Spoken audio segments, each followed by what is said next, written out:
عمران سرور صاحب، پوتے کی وراثت کے متعلق لوگوں میں بڑی غلط فہمی پائی جاتی ہے اور وہ کیوں محروم کیا جاتا ہے، وضاحت فرما دی جائے۔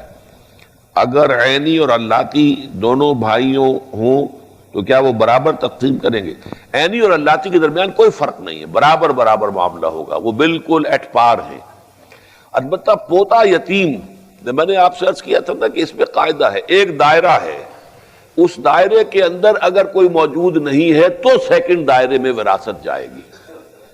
اگر تو کوئی بیٹا نہیں ہے، ایک شخص فوت ہوا ہے، اس کے 5 بیٹے تھے، 5 بیٹے جو ہیں وہ اس کی زندگی میں فوت ہو گئے، البتہ بیٹوں کی اولادیں ہیں، تو اب تو پوتے جو ہیں وارث ہو جائیں گے، اس لیے کہ پہلا دائرہ بالکل ختم ہو گیا ہے۔ لیکن پہلے دائرے میں ایک بیٹا بھی موجود ہے تو پھر وہ یتیم پوتا جو ہے، جو بیٹا فوت ہو گیا، اس کی اولاد وہ جو ہے محجوب الارث کہلاتی ہے، اسے وراثت میں سے حصہ نہیں ملے گا۔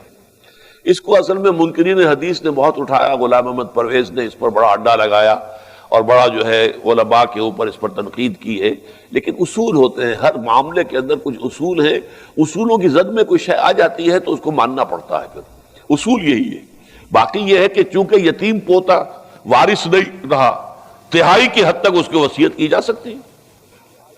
فوت ہونے والا دادا وہ اپنے یتیم پوتے کے لیے یا یتیم پوتوں کے لیے تہائی کی حد تک وصیت کر سکتا ہے یا اپنی زندگی میں ہبہ کر سکتا ہے۔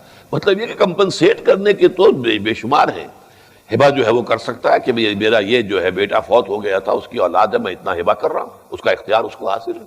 لیکن جہاں تک وراثت کا تقسیم کا معاملہ ہے، اگر ایک بیٹا موجود ہے تو پھر پوتا جو ہے سیکنڈ لائن تک وہ وراثت منتقل نہیں ہوگی۔ باپ موجود ہے تو دادا پردادا کو وراثت منتقل نہیں ہوگی۔ ہو سکتا ہے کسی کی زندگی میں اس کا باپ تو فوت ہو جائے اور دادا جو ہے وہ موجود ہو تو ٹھیک ہے، باپ نہیں ہے، دادا ہے، دادا کو وراثت مل جائے گی۔